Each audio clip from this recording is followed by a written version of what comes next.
In this video, I'm going to answer the top question that I've gotten since 2016. What microphone should I get? What is the best? And of course, that answer depends on a couple different conditions, which I'm going to make sure to cover in this video. And I want to give you some context. I have used over 10 different microphones, some of the top options that you see on your favorite podcasts and YouTube channels. And I also have gotten to live through a lot of my clients, my consulting and done-for-you production clients that have gotten different mic options over the years that I normally wouldn't have. And so I've gotten to see how this stuff plays out short-term and long-term. And then also I want to give you context that my very first microphone for the first 4 or 5 years of podcasting, especially the show that also got over 1 million downloads, was with a $60 USB and XLR microphone from Audio-Technica. They don't even make it anymore. It's not to say that you cannot get by with, a $60 mic, but I am going to keep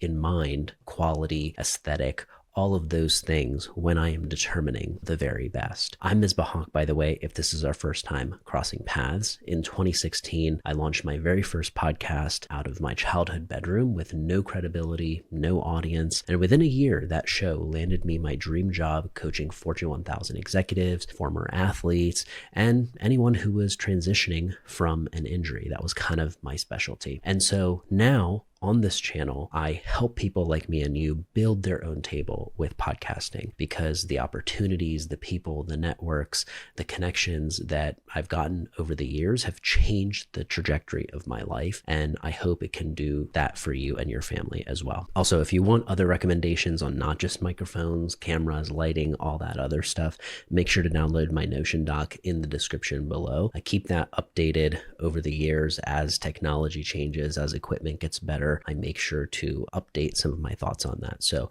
make sure to grab that. I think that will be useful for you. So anyway, let's dive in. The first thing you're going to consider, which dictates the rest of the decisions, will be the format of your show. Are you going to be recording remotely or are you going to be recording in person? Or will it be both? Because that format really dictates the kind of microphone that you're going to need. If you are recording remotely, you can get away with using a USB microphone. But if you're going to be recording in person, you're going to need something like an XLR microphone. And of course, if you are going with a higher quality option, because an XLR version is typically known as higher performing than just USB mics in many cases. So the type of audio interface or recorder that you're going to need is going to change based on that answer. Let's quickly cover the category of microphones that are under 50, 60 bucks. This is a zone where if you're considering those options on Amazon, I've had a couple clients use them and I can tell you that they do work. Sometimes they stop working after 6 months or so. And in other cases, it doesn't work as effectively as you might need. So for example, the popular $50 option that, is like the bestseller on Amazon, one of my clients was using that and it was basically too far away from their mouth. So the stand is on one of those dinky little tripod stands that are super small for your desktop. And essentially the mic was just way too far away for it to do what it needs to do. So it almost sounds like you're not using a mic at all. It sounds very similar to what the internal mic on your desktop or laptop might sound like, which is not good. But again, if you move that mic closer to your mouth, so you mount it onto a different stand, like let's say this, which by the way, I've tried all the stands, boom arms, telescopes, desktop stands, all the ones, C-stands, everything you can think of. So I will keep that in mind for some of the recommendations I give you today. But the point being, if you have a good stand that can bring that microphone just a couple inches away from your mouth, it is going to make a big difference and it might allow you to make that $50, $60 microphone work perfectly. The reason I don't want to give you a specific brand endorsement for these cheaper category of microphones is because they're rotating out all the time. So in a couple years, they may not be even making them, but it might be perfectly fine for getting you started right now. The next mic that you're probably considering is the Blue Yeti. This is something that has been, a gold standard in the podcasting industry for a while. It was the mic that was, available under 100, 120 bucks for quite a long time. It wasn't the cheapest thing, but it wasn't the most expensive thing. And some of your top podcasts have actually used this as their primary microphone before they blew up. Now, the thing that I really don't like about it is the aesthetic. I feel that the Blue Yeti mics are just a little egg shape. It looks too much like an icon of what a podcast mic would look like, versus I feel like, this design with the Shure mics, for example, are a little bit more modern. They're a little more sleek. They feel more podcasty in a sense. But if that doesn't bother you, then I think it can be a pretty good mic for the range that you might be looking for, because it is a USB mic. It plugs directly into your computer. It's going to be great for remote purposes, not for in-person recording. The other thing I want you to keep in mind is that if you're in a noisy environment, it doesn't do a great job of canceling out all the background noise. You will pick up some of that and have to clean it up in post. Versus something like this microphone cancels out a decent amount of background noise, even if there is a little bit of talking and, clanging and banging going on in the background. It's not as pronounced as it will be on something like the Blue Yeti. So if you are recording remotely, if you're in a quiet environment already, and if the aesthetic doesn't bother you, the Blue Yeti might work. Now, I want to acknowledge what you're probably wondering around the fact that I have a Shure microphone. Am I biased towards Shure? I mean, sure, right? But I do have a couple Rode microphones. And again, some of my clients have used a variety of Rode microphones. And so I'm going to give you my honest answer between Shure versus Rode when it comes to choosing the best mic for your setup. Let me start by saying that the Shure SM7B has been the gold standard, the broadcasting standard for decades. It's been something that musicians use. It's something that radio stations may have used. It's something that has a very special place, I think, in the industry. When you see it, it almost symbolizes or signals seriousness and professionalism and quality. In a lot of the in-person studios for podcasting, you will see the Shure SM7B. That's kind of going to be the gold standard. Now, there's a couple things to keep in mind. The Shure SM7B has a new version that they came out with, in the past year to 2 years, which is ends with dB. And the thing I will tell you with that, it's more expensive. It's like an extra $100 or something, but it also it's blacked out, but the Shure logo, right, is across the front or the side where it would be visible in the frame. And for the aesthetic reason, I don't really like that. And so it automatically is not worth it for me. The aesthetic and the extra increase in quality that it might give, I don't think it's going to be what I already have with the Shure SM7B. But if you have the cash and that aesthetic doesn't bother you, then sure, that's like the top of the top of the top of the line, where over the next decade, that might begin to circulate more and replace some of these. But I still don't think that the Shure SM7B is going anywhere, because of the fact that this back part right here that you see, there are customizable plates that you can get made. So a lot of people who don't want the Shure logo visible, they want their show to be kind of, the centerpiece, they will get a cover plate for the back sometimes. This also, if you really wanted, how like on ESPN, they have like the big ESPN box around the handheld microphone. Okay, you could get kind of like a branded box that goes around your mic. Some of the top shows do this to enforce their name or their branding. So let me share with you the problems that I've experienced with the Shure SM7B over the years. So the main thing for me has been if I am using this in a remote setting. So I'm doing a remote podcast on Zoom, on Riverside, something like that. Or, hey, I am doing it in person, but solo, kind of like I am right now. What would often happen is this mic did not sound as high quality as it should have for what it was. It sounded super low. The gain was, it just was like, what's going on here? And that is a nightmare, because if you have, this is a $400 microphone, right? So it's not cheap, but if you go the lengths of getting something as nice as this, but let's say you get a really bad XLR cable or a really bad, audio interface. It's kind of like having a really nice car that needs premium fuel, but you're putting, normal fuel in it. It's like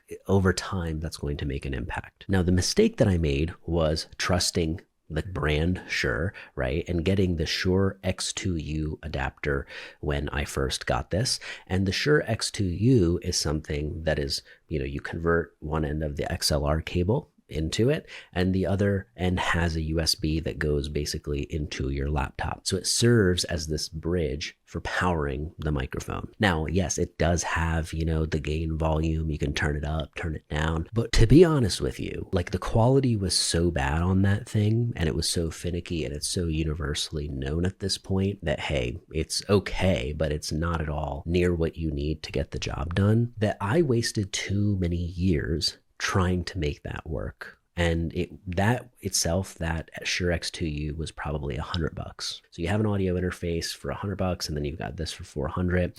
And by the way, when you get this mic, only this part comes with it. Okay, so you don't get a stand, you don't get a cable, like it's literally just this part. So you need a plan to get a stand that is compatible and looks good with this. So anyways, the X2U was so bad that I was like, all right, I'm gonna try a couple other things before I discard this and move on to a new option. And the one thing that I tried was getting a cloud lifter. You hear people say this in tutorials, get a cloud lifter. It boosts the decibels by a certain amount and allows you to get a little more sound out of it, especially when you can't crank up your gain any higher, which you can't on the Shure X2U. And of course, the cloud lifter is like $150 or something like that, right? So now I'm testing it with that. It's making no difference. And it goes to show that those cloud lifters do work, but a lot more in like live scenarios and live recording settings, or if you have a guitar and you are using that with a mic, for example, as well.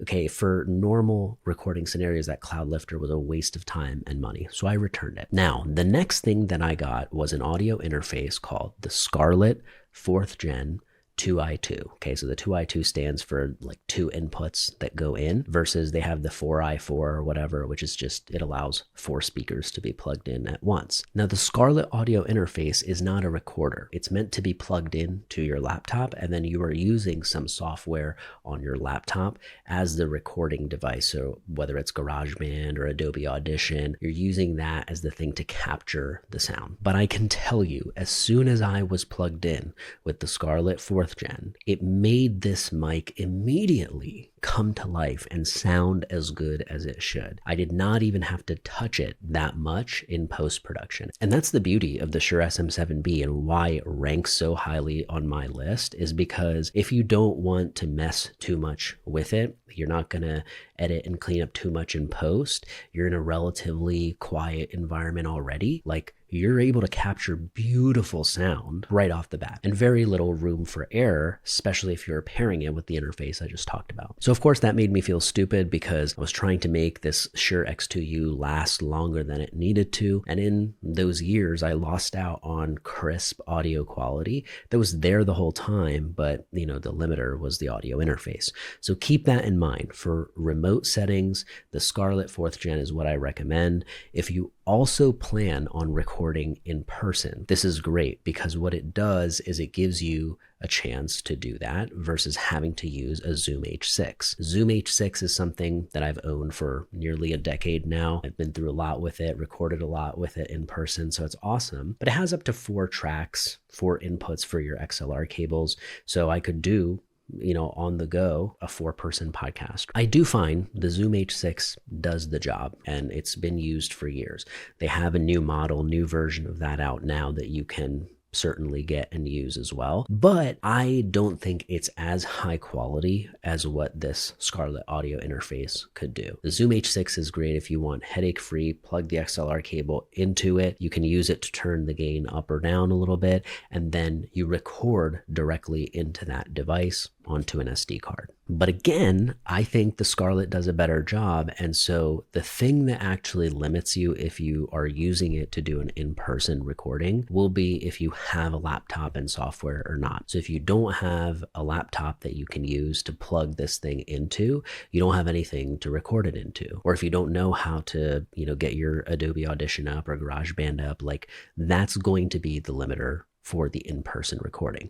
But what's really nice is if you got the 4 input version, because you were planning on maybe one day having 4 guests, you now can not only use this in a remote setting, which is awesome, but you can use it in an in-person setting as long as you bring your laptop with it. A quick note, by the way, I kept the cloud lifter and tested it with the new audio interface to Scarlett 4th Gen just to see if it would make a difference, because I was returning it anyways. And I was like, let me just test how this sounds on here versus how it did with the Shure X2U. And I will say that it didn't make much of a difference. Maybe I was doing something wrong with it, but I didn't see it as necessary. Some people said you might need a cloud lifter like on top of it, but you don't need a cloud lifter on top of the Scarlett 4th Gen. It just does such a great job of being able to control things from there that you'll be able to take it up as loud as you need to on the Scarlett without needing a cloud lifter. Now, even though I think that this is the best mic that you could get, best aesthetic, best sound quality,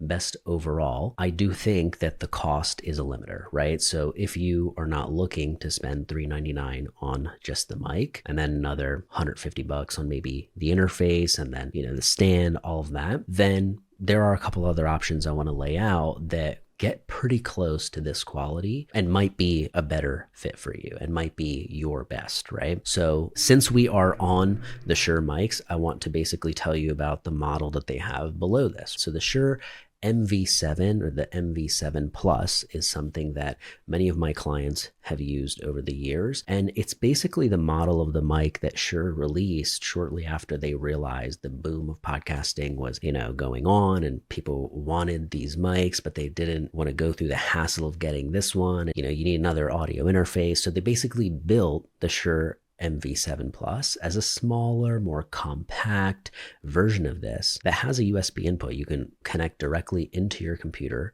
You don't need the Scarlett 4th Gen in that scenario. So it's a more headache-free option. Now, the MV7 Plus, the plus signifies that it basically has an XLR option as well. So the XLR cable, as I mentioned, just gives you access to doing it in person as well. And typically you capture higher quality sound that way versus just the USB method. So the bright side with the Shure MV7 Plus is that it's great for remote, but also it can be used for in-person studio recordings. Some of your top podcasts you'll see, instead of the Shure SM7B, they're using the MV7 Plus. Now, let me make sure to highlight that it is no SM7B.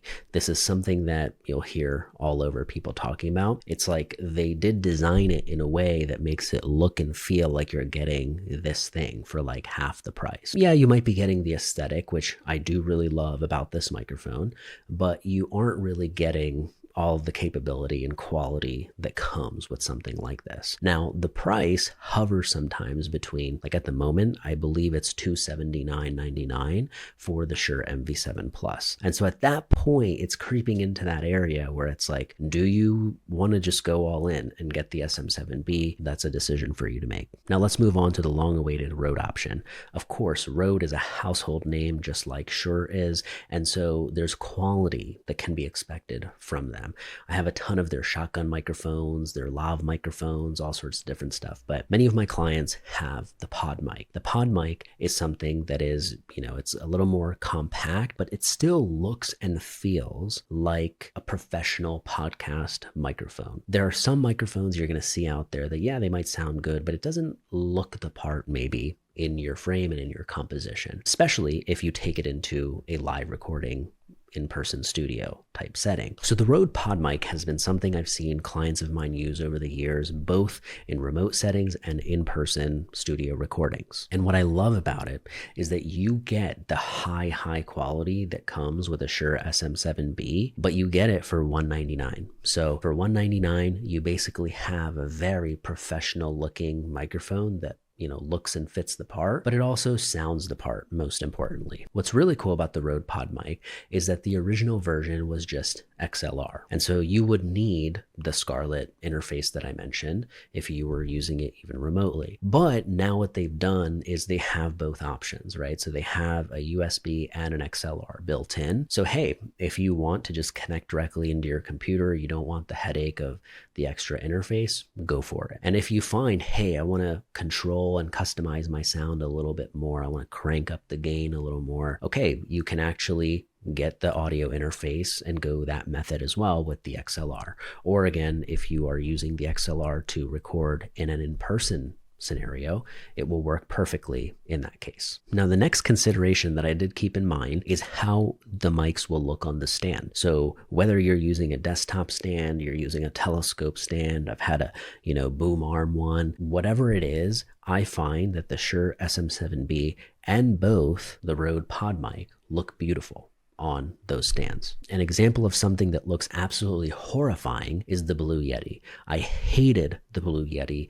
on that same, boom arm. It would be coming down, and I didn't like the fact that it was hanging down, even though, that's a thing in music recording studios. You're used to maybe seeing that. I didn't like that. I kind of wanted to pop up a little bit, kind of like this is. And so if that matters to you, then be assured that any of the options that I've mentioned today allow you to maintain that. So anyway, let's pick a winner now. I would say that if budget is not a concern, and if you're going for the highest sound quality, but also the highest aesthetic, the most pleasing aesthetic, to me, the Shure SM7B is the winner. But I know that if you are doing this in person and you need to get 2 or 3 of these, that can add up very quickly. So I do think that the runner-up and the next best option that I would go with, if it wasn't the Shure SM7B, for me is going to be the Rode PodMic. And yes, it is a runner-up for me, but I think it's actually first place for most people, because the Rode PodMic for $199,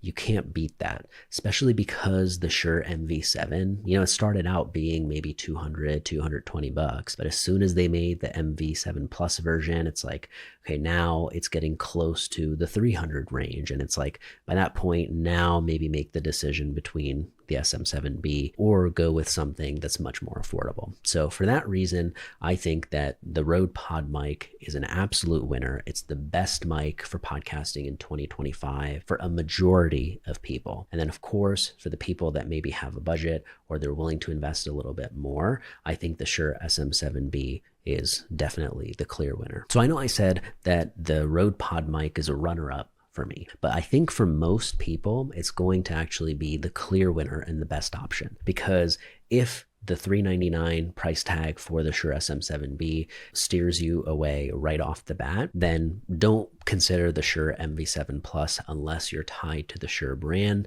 the Shure look, and the aesthetic, because I think for your money, you can just get way more for $199 getting the Rode PodMic. The quality you get, the aesthetic, the build, all of that it's hard to compete with. And if you were getting multiple, you get kind of a 2-for-1 versus you would just get one for $399. But again, if budget is not a concern, I think that the Shure SM7B is definitely a worthwhile investment. It's something that will stay with you for years and years to come. It comes with a level of professionalism and quality that you feel every time you sit behind it. And that alone sometimes will make an impact on, the quality of your recordings. So the mic doesn't just do the talking for you, but it certainly affects the mood, the vibe, the aesthetic, and of course, the end result of sound quality that people hear. So I hope this was useful in helping you narrow down your options and your choices. And of course, if you need help personalizing this to your setup, make sure to reach out to me, ms@podmahal.com, or check out the free or paid tools that I have in the description below. Thanks again for hanging out, and I will see you on the next one.